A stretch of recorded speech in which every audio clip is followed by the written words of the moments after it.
सुनत मेरी छतियाँ कांपे, शब्द सुरत मेरी छतियाँ कांपे, मीठे लागे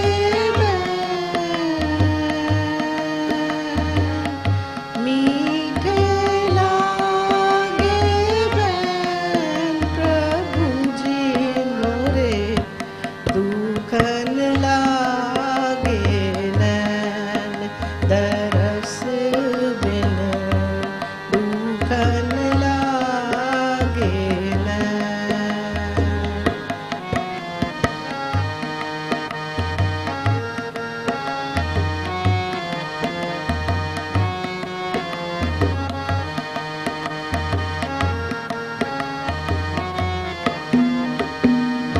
एक टक टकी पंथ निहारूं, एक टक टकी पंथ निहारूं, भई छे मासी रैन, भई छे मासी रैन, दरस बिन दुखन लागे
के प्रभु कब रे मिलोगे, मीरा के प्रभु कब रे मिलोगे, दुख मेटन सुख दैन, दुख मेटन सुख दैन, प्रभु जी मोरे दुखन लागे नैन, दरस बिन दुखन लागे नैन।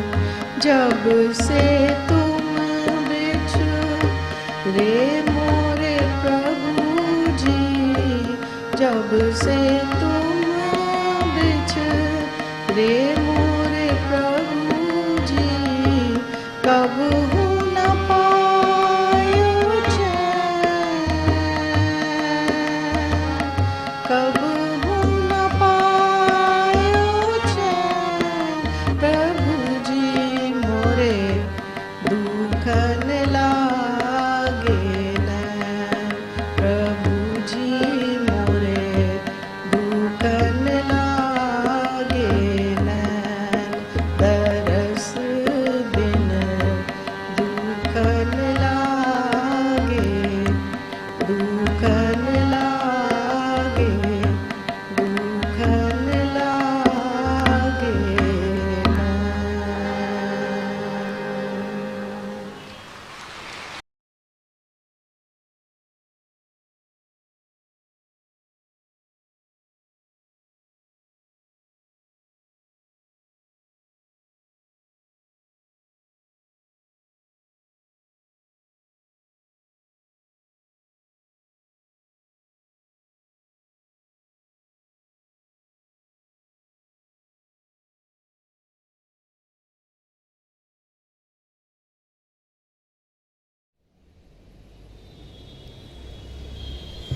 प्यारे बुजुर्गों, माताओं, भाई और बहनों, आज हम सब यहाँ कृपाल बाग में दयाल प्रभु संदर्शन सिंह जी महाराज की याद में इकट्ठे हो रहे हैं। वो भाई बहुत खुशकिस्मत हैं जिन्होंने शारीरिक रूप से संदर्शन सिंह जी महाराज के दर्शन किए। 34 साल पहले उन्होंने अपना शरीर त्याग दिया, लेकिन हमसे वो दूर नहीं गए। वो हमारे अंग संग हैं। उस ज़िंदगी के मकसद को हमें समझाया करते थे और यही समझाया करते थे कि ज़िंदगी का मकसद जो अपने आप को जानना है और पिता परमेश्वर को पाना है, वो प्रेम के रास्ते पर चलकर ही पाया जाएगा।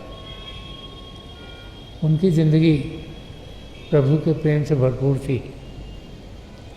जो रूहानियत का रास्ता है, जो अध्यात्म का रास्ता है,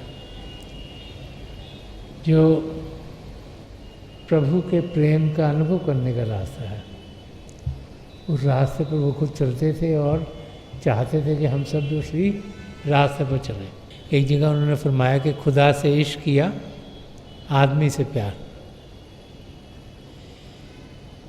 कि सबसे ज़रूरी है कि हम पिता परमेश्वर से प्रेम करें, उनको याद करें, उनके भाने में जिएं, उनकी रज़ा में जिएं।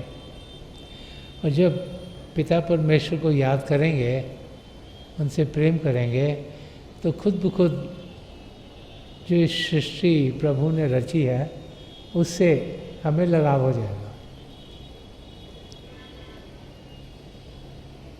उनकी ज़िंदगी की ओर देखते हैं तो हम सबसे बहुत प्रेम करते थे। बहुत से भाई बहन हैं जो आज भी ये कहते हैं कि संदर्शन सिंह जी महाराज उनसे सबसे ज़्यादा प्रेम करते थे।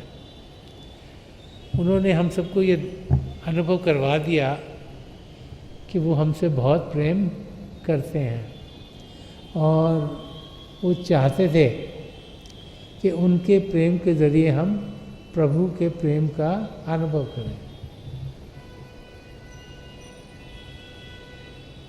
प्रभु का प्रेम जो हम सबके भीतर बस रहा है, प्रभु का प्रेम जो कण कण में समाया हुआ है, प्रभु का प्रेम जिसके ज़रिए हम अपनी मंजिल को पा सकते हैं। जब संदर्शन सिंह जी महाराज की ज़िंदगी को देखते हैं तो हमारे सामने एक ब्लूप्रिंट खुलना शुरू हो जाता है कि इंसान को कैसे जीना चाहिए। अगर आज हम उनकी 34वीं बरसी के भंडारे पर इकट्ठे हो रहे हैं तो उनको याद करना है, सही मायनों में याद करना, उनके वचनों का पालन करना है, उनके बताए हुए रास्ते पर चलना है। और जब हम उनके बताए हुए रास्ते पर चलेंगे तो अपनी मंजिल तक ज़रूर पहुंच जाएंगे। सबसे बड़ी देन जो संदर्शन सिंह जी महाराज ने हम सबको दी वो भजन अभ्यास करने का तरीका सिखाने की दी। उन्होंने समझाया कि हम सब शरीर नहीं, हम सब दिमाग नहीं, हम एक आत्मा है। और ये भी समझाया कि अगर आत्मा का अनुभव करना है, अगर सदा सदा का सुख चैन पाना है तो फिर ध्यान बाहर की दुनिया से हटाकर अंदर की ओर करना पड़ेगा। तुलसी साहब ने भी फरमाया कि दिल का हुजरा साफ कर जाना कि आने के लिए ध्यान गैरों से उठा उसके बिठाने के लिए, कि हमें अपने आप को साफ करना है, पाक करना है। जो मन माया के पर्दे हमारे ऊपर पड़े गए हैं उनको हटाना है। तो हटेंगे कैसे? जब हम शब्द के साथ जुड़ते हैं। उसे नाम कहें, शब्द कहें, ज्योति और श्रुति कहें, क्रिएटिव पावर कहें, वो शब्द जो प्रभु से उत्पन्न हुआ, वो शब्द जो कण कण में समाया, वो शब्द जो हम सबके भीतर चल रहा है। उसके दो रूप हैं, एक ज्योति और श्रुति। और जब उसके साथ हम जुड़ते हैं तो फिर जो मन माया के पर्दे हमारी आत्मा पर पड़े हुए हैं वो हटने शुरू हो जाते हैं। तो अध्यात्म का रास्ता, अपने आप को जानने का रास्ता, ध्यान अंदर की ओर करने का रास्ता, तो मेडिटेशन कहा जाए, भजन सिमरन कहा जाए, सिटिंग इन साइलेंस कहा जाए, अलग अलग नाम अलग भाषाओं में उस रास्ते को दिए गए हैं जिसके ज़रिए हम अपनी आत्मा को शुद्ध कर सकते हैं और फिर अपने सद्गुरु की मदद से परमात्मा में जाकर लीन हो सकते हैं। संदर्शन सिंह जी महाराज ने बहुत कुछ सिर्फ समझाया ही नहीं, लेकिन बहुत कुछ वो लिख गए हैं ताकि अगली पीढ़ियां जब तक आती रहेंगी उन्हें सच्चाई का अनुभव हो, वो जान सकें कि एक रास्ता है, कि ये नहीं कि ज़िंदगी अंधेरी है, ये जाने कि ज़िंदगी रोशनी से भरपूर है, रोशनी हम सबके भीतर है और उस रोशनी का हमें अनुभव करना है। बार बार हम यही समझाया करते थे कि हम बड़े खुशकिस्मत हैं कि प्रभु ने हम पर देन की कि हमें ये मानव चोला दिया। ये तो हमारी आत्मा 84 लाख जिया जिनमें केमी भड़क सकती थी। तो पिता परमेश्वर का हम शुक्राना अदा करें। उनकी ज़िंदगी कैसी थी, उन्होंने एक शेर के ज़रिए बयान की है कि नफज नफज मुझे लाजिम है शुक्र का सजदा, कि मेरे दोस्त का ऐसा है ज़िंदगी मेरी। तो कहते हैं हर सांस में मैं पिता परमेश्वर का शुक्रिया अदा करता हूँ कि हे प्रभु आपने मुझे मानव चोला दिया, हे प्रभु आपने मुझे ज़िंदगी दी, हे प्रभु इसमें आपने वो पदार्थ दिए हैं जिनके ज़रिए मैं अपने आप को जान सकता हूँ और पिता परमेश्वर को पा सकता हूँ। ये पदार्थ सब पिता परमेश्वर ने हमें दिए हुए हैं। अब इनका इस्तेमाल हमने करना है। जो इनका इस्तेमाल करेगा वो अपनी मंजिल तक पहुंच जाएगा, और जो ये पदार्थ होते हुए ध्यान बाहर की दुनिया में लगाए रखेगा वो फिर से 84 लोग जिया जुन में भटकना शुरू हो जाएगा। तो संत दर्शन सिंह जी महाराज, जिन्होंने नाम की देन हजूर बाबा सावन सिंह जी महाराज से पाई, जिनकी तरक्की अपनी मंजिल में हजूर बाबा सावन सिंह जी महाराज और परम संत कृपाल सिंह जी महाराज की शरण में हुई, वो यही चाहते थे कि हम सब भी प्रभु के शब्द का अनुभव करें। जब अंदर की दुनिया में जाएंगे, शब्द के साथ जुड़ेंगे, तो अपने आप हमारे अंदर जागृति होगी, और जब अपने अंदर जागृति होगी तो हम देखेंगे कि हमारे अंदर कितने सुख चैन के खजाने हैं। हम लोग सब बाहर की दुनिया में ही सुख चैन पाने की कोशिश करते हैं, लेकिन बाहर की दुनिया में सब कुछ हमें भूल भुलेखे में डालता है। ये माया की दुनिया है, दिखती कुछ और है, असल में कुछ और है। तो हमें अंदर की दुनिया में जाना है, जो सच्ची सुच्ची दुनिया है, जो प्रभु के प्रेम की दुनिया है, जिसमें आनंद ही आनंद है। और जब उस आनंद का अनुभव हमें होना शुरू हो जाता है, तो फिर हमारी यही कोशिश होती है कि हम उस दुनिया में ज़्यादा देर रहें, जहाँ से इंसान को खुशी मिलती है वो वहीं रहना चाहता है। और जब हम अंदर की दुनिया में बढ़ते हैं, अंदर में प्रभु की ज्योत के दर्शन करते हैं, प्रभु की ध्वनि को सुनते हैं, तो इतना आनंद हमारी आत्मा को आता है कि वो यही चाहती है कि वो उसी माहौल में जिए। और फिर जब वो अभ्यास करके मुड़ते भी हैं, तो वो जो खुशियाँ, जो आनंद हमें मिली है, वो हमारे अंग संग सदा सदा के लिए रहते हैं। तो संत दर्शन सिंह जी महाराज चाहते थे कि हम उन खुशियों का अनुभव करें। उन्हें मालूम था कि एक बारी हम उन खुशियों को पाना शुरू कर देंगे तो बार बार बार हम उसी अवस्था में जाना चाहेंगे। संत दर्शन सिंह जी महाराज ने कई किताबें लिखी, कि उनके सत्संग हैं, ऑडियोज़ हैं, वीडियोज़ हैं, कई दौरे करे उन्होंने दुनिया के। और आज हम देखते हैं कि दुनिया के कोने कोने में लोग भजन सिमरन कर रहे हैं, मेडिटेट कर रहे हैं। वो रास्ता जो परम संत कृपाल सिंह जी महाराज ने खोला था, वो ऐसे महापुरुष थे जो पहली बार हिंदुस्तान से बाहर, जो संतमत का रास्ता है, जो द्वितीय और श्रुति से जुड़ने का रास्ता है, उस खजाने को हिंदुस्तान से बाहर लेके गए थे। और फिर संत दर्शन सिंह जी महाराज 4 बार ही बाहर गए दुनिया के अलग अलग देशों में, और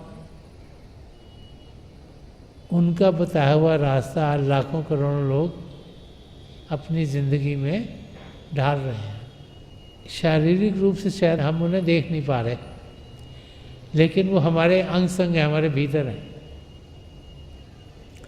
तो जब भी एक शिष्य जब अपने सद्गुरु को देख नहीं सकता, तो उसे बड़ी तकलीफ होती है।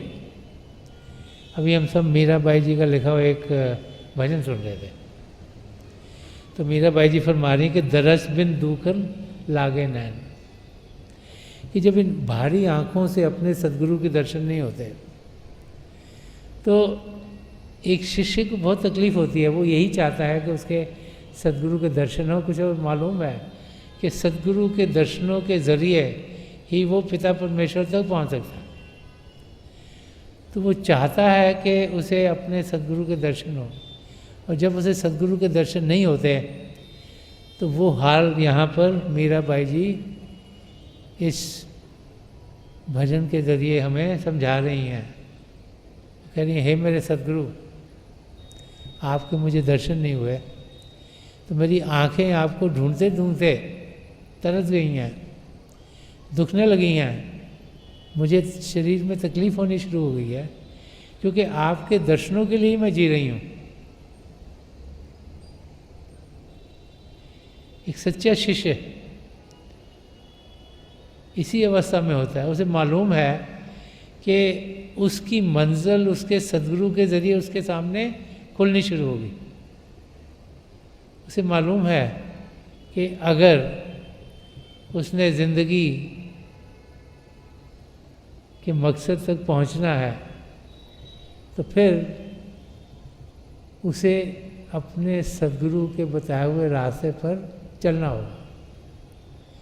तो फिर एक शिष्य यही चाहता है कि अपने सद्गुरु के दर्शन करे ताकि उनके दर्शनों के ज़रिए उसकी तवज्जो पिता परमेश्वर की ओर हो और उसके कदम तेज़ी से अपनी मंजिल की ओर बढ़ते चले जाएं। जिस माहौल में हम होते हैं उसी का हमें असर होता है। तो जब हम सत्संग में आते हैं तो फिर हमारा ध्यान पिता परमेश्वर की ओर होता है। क्यों? क्योंकि जो हमारे सद्गुरु हमें बार बार समझा रहे हैं कि प्रभु को याद करो, उनके नाम का जाप करो, का सिमरन करो, उनका शुक्रिया अदा करो, उनको जानो, उनको पहचानो, उनकी और कदम बढ़ाओ। और फिर जब ऐसे मौके हों जब उनकी नज़दीकी नहीं पाते, हम सत्संगों में मिल नहीं पा रहे या पहुंच नहीं पा रहे, तो फिर एक शिष्य को बहुत ही तकलीफ़ होती है। वही यहाँ मीराबाई जी फरमा रही हैं कि दरस बिन दुखन लागे नैन। और आगे फरमा रहे हैं कि जब से तुम बिछड़े मोरे प्रभु जी कबू न पायो चैन। अब यहाँ मीराबाई जी जो शारीरिक रूप से एक शिष्य अपने सद्गुरु से दूर होता है उसकी अवस्था बता रहे हैं कि जब से तुम बिछड़े मोरे प्रभु जी, कि जब से आप मुझसे अलग हुए हो कभी न पायो चैन, मुझे सुख चैन नहीं मिल रहा, मैं हलचल में हूँ, मैं स्ट्रेस में हूँ, मुझे तकलीफ़ हो रही है, मैं शांत नहीं हो पा रही। और अगर इसकी गहराई में जाएंगे तो जो सन्मत का रास्ता है, जो अपनी आत्मा का परमात्मा से मिलाप का रास्ता है, वो बार बार हमें समझाता है कि प्रभु कहीं दूर नहीं, प्रभु कोई शारीरिक रूप में नहीं, वो हमारे अंग संग हैं, हमारे भीतर हैं। और जो हमारे सद्गुरु हैं, जब हमें नाम की देन मिलती है तो उनका नूरी स्वरूप भी यहाँ शिव नेत्र पर, ये 10वें द्वार पर टिक जाता है। तो ये हमारी कमज़ोरी है कि हम सोचते हैं कि सद्गुरु हमसे दूर हैं, तो वो तो हमारे यहाँ बैठे हुए हैं, लेकिन हम ध्यान बाहर की ओर कर रहे हैं। तो ये रास्ता में समझाता है कि अगर हम ध्यान अंदर की ओर करेंगे तो हमारे भीतर जब हम शरीर से ऊपर उठ पाएंगे, कई खंड मंडल हैं, उनका हम अनुभव करेंगे। जब ध्यान टिकाएंगे, जब शरीर को शांत करेंगे, मन को शांत करेंगे, तब हम कदम अपनी मंजिल की ओर बढ़ाने के लायक होंगे।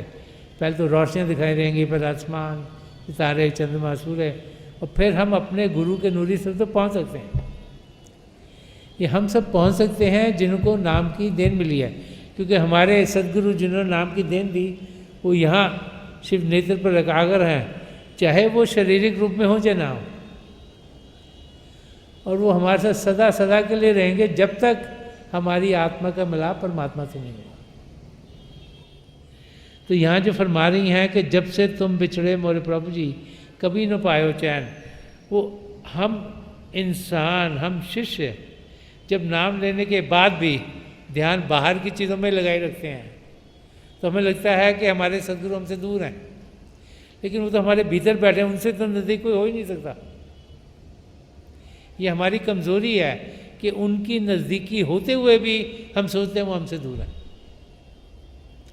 हमारे अंग संग हैं, हमारे भीतर हैं, हमें ध्यान उनकी ओर करना है। और अगर करेंगे तो फिर ना कोई तकलीफ, ना कोई हलचल, उनके अंग संग होंगे तो प्रेम ही प्रेम है, शांति शांति है, आनंद ही आनंद है। जब हम महापुरुषों की ज़िंदगी को ओर देखो तो उनकी ज़िंदगी आनंद में गुजरती है, क्योंकि उनका ध्यान अंदर की ओर होता है। बाहरी रूप से हम इंसानों ने चाहे उनको बड़ी तकलीफ़ें दी हों, लेकिन वो अंदर से एक आनंद की अवस्था में जी रहे होते हैं, और उस अवस्था को हम सब पा सकते हैं। ये बार महापुरुष हमें समझा रहे हैं। आगे मीरा बाई जी फरमा रही हैं कि शब्द सुनत मेरी छतियाँ काँपें मीठे लागे बैन। वो बाहर की बात कर रही हैं कि जब अपने सदगुरु से दूर हो तो उनकी आवाज़ आ जाए हमको, तो हम तो एकदम हरे भरे हो जाते हैं। खुशी इतनी होती है कि इंसान झूमना शुरू कर देता है, नाचना शुरू कर देता है। संत कृपाल सिंह जी महाराज ने एक जगह फरमाया कि if you know how much I love you will be dancing with Joy, कि अगर आपको मालूम हो कि मैं आपसे कितना प्रेम करता हूँ तो आप झूमना शुरू कर दोगे, नाचना शुरू कर दोगे। यही हालत हमारी होती है। हमारे कानों में हमारे सदगुरु की आवाज़ आती है, क्यों? हमें मालूम है कि वो हमारे नज़दीक हैं, हमसे दूर नहीं, और हर एक चीज़ हमारे लिए सही होगी। तो मीराबाई जी ये करा रही हैं कि सबद सुनत मेरी छतियाँ कहाँ पे, तो एक जब दिल के अंदर एक लहर से उठनी शुरू हो जाती है, खुशियों की लहर, आनंद की लहर, और मीठे लागे बहन के उनके शब्द हमको मीठे लगते हैं। क्यों? क्योंकि वो तो हमारी सफाई कर रहे हैं, हमें खुशियाँ दे रहे हैं, आनंद दे रहे हैं, हमें अपनी मंजिल की ओर लेके जा रहे हैं। अब इसको अगर गहराई से समझने की कोशिश करें तो प्रभु का शब्द हमारे अंदर चल रहा है कि शब्द सुनत मेरी छतियाँ कहाँ पे हैं, कि जब हमारी आत्मा शब्द को सुनती है, उसके साथ जुड़ती है। सबके दो हिस्से हैं, ज्योति और श्रुति। चाहे ज्योति के साथ जुड़े, चाहे श्रुति के साथ जुड़े, चाहे लाइट के साथ जुड़े, चाहे साउंड के साथ जुड़े, तो उसमें खुशियाँ खुशियाँ आ जाती हैं। आत्मा जो परमात्मा से बिछड़े हुए जैसे लाखों करोड़ों साल हो गए, उसमें तंदुरुस्ती आनी शुरू हो जाती है, और जैसे ही उसमें खुशियाँ आती हैं वो तंदुरुस्त होती है और उसको हर एक चीज़ अच्छी लगनी शुरू हो जाती है। तो बहुत सी बार अगर हम सिर्फ जो लिखा उसी तक रह जाएंगे तो असली तक पहुंच नहीं सकेंगे। तो यहाँ पे मीराबाई जी हमें समझा रही हैं कि जब हम अंदर की दुनिया में बढ़ेंगे तो प्रभु के शब्द के साथ जुड़ेंगे। उनका शब्द, चाहे वो ज्योति हो, चाहे शुद्धि हो, चाहे रोशनी हो, रोशनी अगर अंदर दिखती है तो खुशियों की लहरें अंदर खिलती हैं। अगर अंदर में ध्वनि सुनती है तो खुशियों की लहरें हमारे अंदर खुलती हैं, और हर एक चीज़ हमें मीठी, खूबसूरत, अच्छी लगनी शुरू हो जाती है, क्योंकि हम प्रभु की दो जाति रूप हैं उनके साथ जुड़ गए हैं। समझा रही कि सारी खुशियाँ, सारा आनंद हमारे भीतर है। और आगे फरमा रही हैं, एक टक की पंथ निहारूं भई छे मासी रहम। वो कह रहे मैं अपना पूरा ध्यान लगाकर बैठी हुई हूँ हे मेरे सतगुरु आपको देखने के लिए, और महीनों महीनों गुजर गए हैं। बहुत सी बार हमारी ज़िंदगी में ऐसे होता है। हमें मालूम है कि भजन सिमरन हमें रोज़ करना चाहिए, बट कितने लोग हैं जो रोज़ाना भजन सिमरन करते हैं। हमको मालूम है कि प्रभु को हमें याद रोज़ करना है, उनकी ओर ध्यान देना है, तो कितने लोग हैं जो प्रभु को दिल से याद करते हैं। ये तो ठीक है, याद तो करते हैं, जब एग्ज़ाम आ गया हम याद करते हैं, अभी घर में बच्चा नहीं हो रहा तब हम याद करते हैं, अभी शादी नहीं हो रही तब हम याद करते हैं, काम ठीक नहीं हो रहा तब याद करते हैं, प्रमोशन ऑफिस में चाहिए तब याद करते हैं।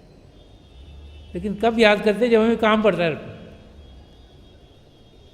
कोई हमको प्रभु से बिजनेस करने के लिए थोड़ा ना, हे प्रभु आप हमारा काम कर दो। और उस समय हम क्या कहते हैं जी हम बड़े अच्छे होंगे, हम जो भी हमारा धर्म स्थान है वहाँ पर रोज़ जाया करेंगे, हमारा काम कर दो। पिता परमेश्वर हमारे कुछ बोले हुए सारे काम कर देते हैं। जो जो हमारे लिए बेहतर है वो हमारी ज़िंदगी में ज़रूर डलता है। हमें हर किस्म की मदद मिलती है, लेकिन हमारी कमज़ोरी है कि हम उस मदद को देखते नहीं। रोज़ाना हमारी ज़िंदगी में मिरेकल्स हो रहे हैं, हमारी समझ के दायरे से बाहर है, कि हम सोचते हैं ये तो होना ही चाहिए ऐसे ही। तो महापुरुष जब भी धरती पर आते हैं वही समझाते हैं कि पिता परमेश्वर का शुक्रिया करें, उन्हें याद करें। ये नहीं 6-6 महीने उनको याद ही नहीं किया, जब मुश्किल पड़ी तब याद कर लिया।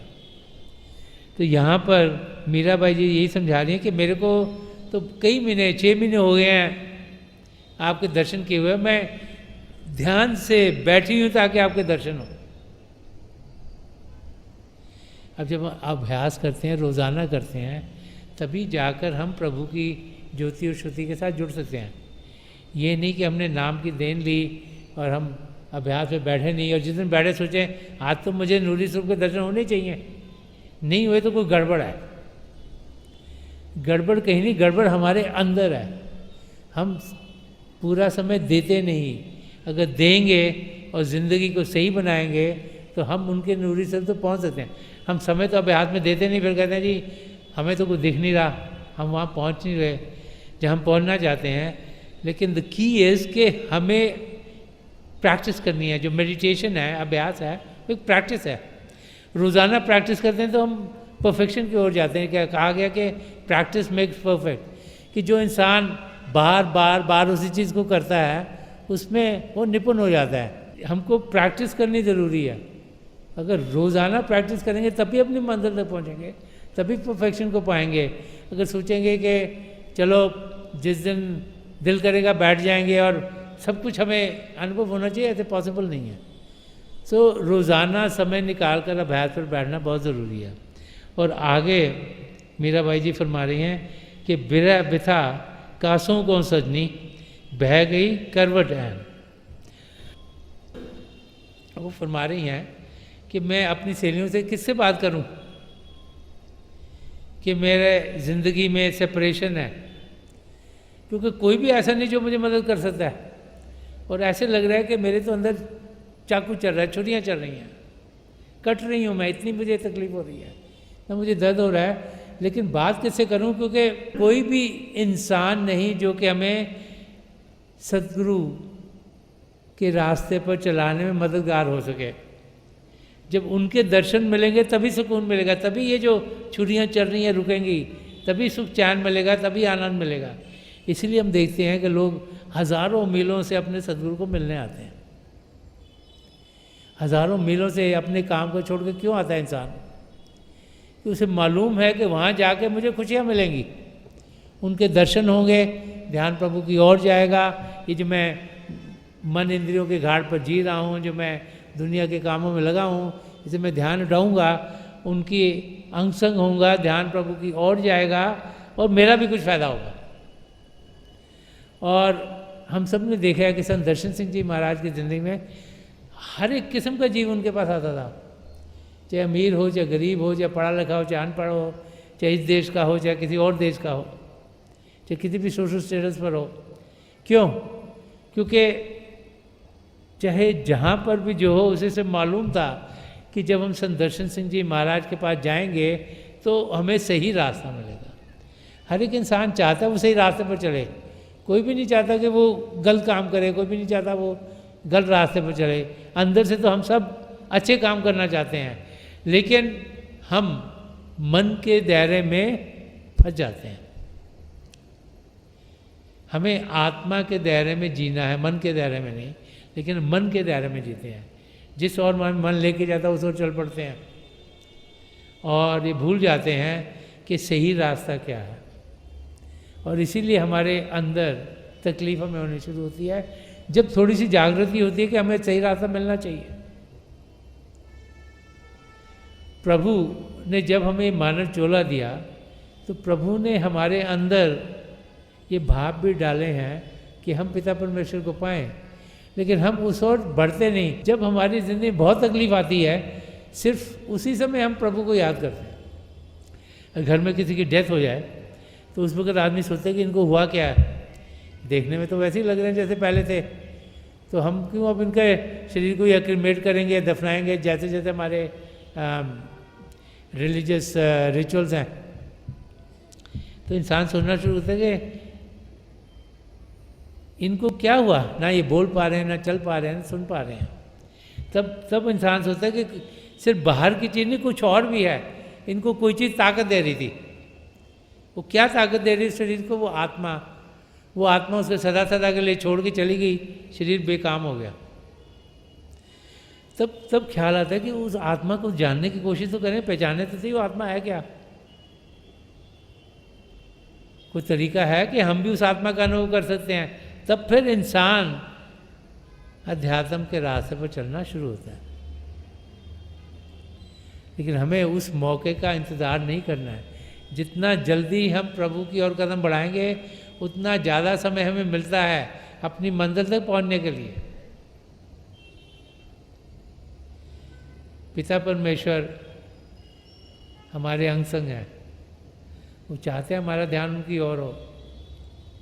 और ये समय जो हमें मिला है इस मानव चोले में होने का, ये सीमित है, लिमिटेड है। 50, 60, 100 साल हमें लगता है लंबा समय, पर समय बहुत जल्दी निकल जाता है।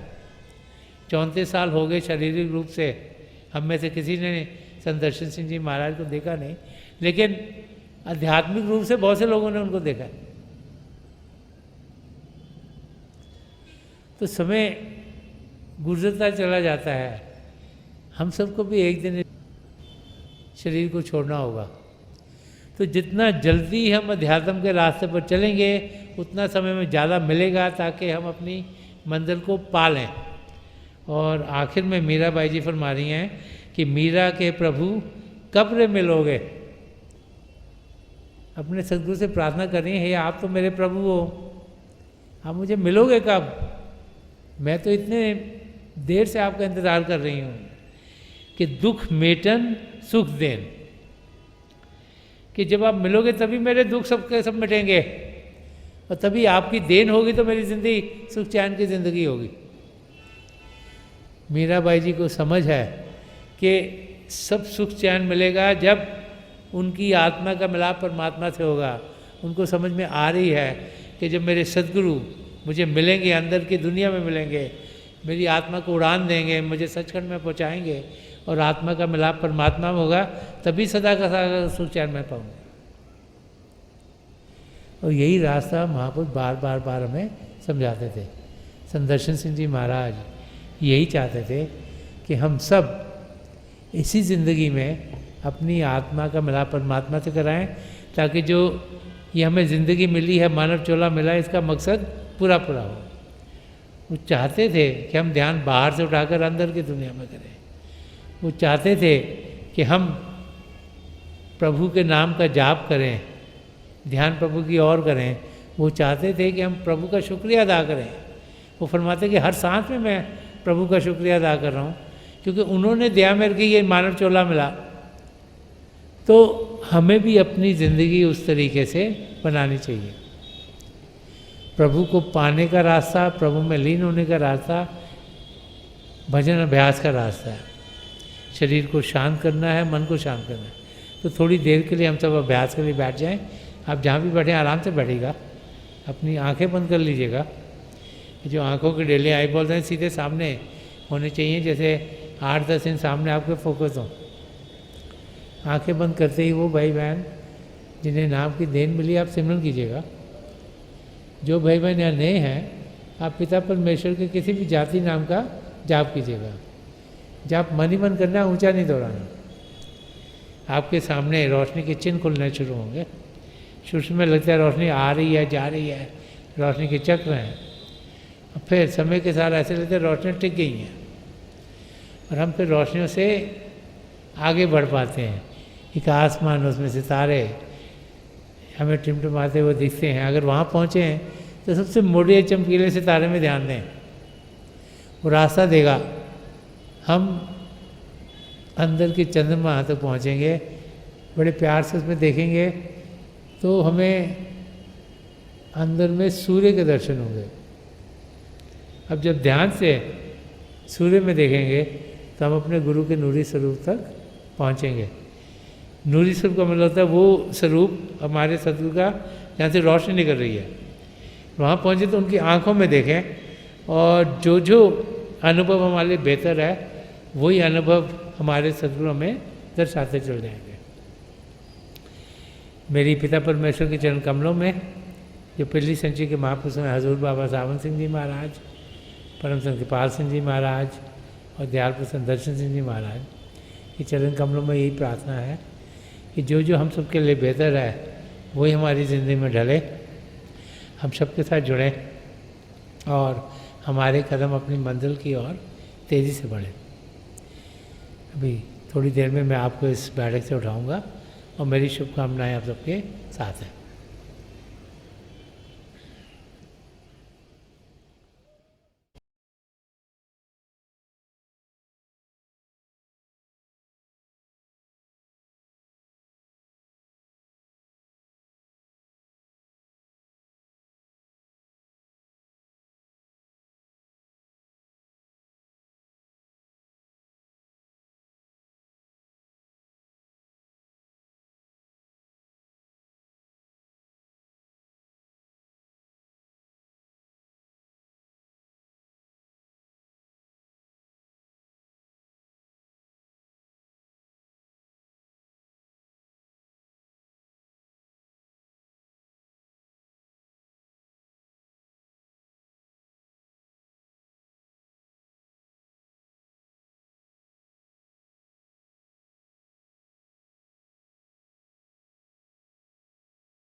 छोड़ दीजिए जी, हाँ प्लीज़ लिव ऑफ।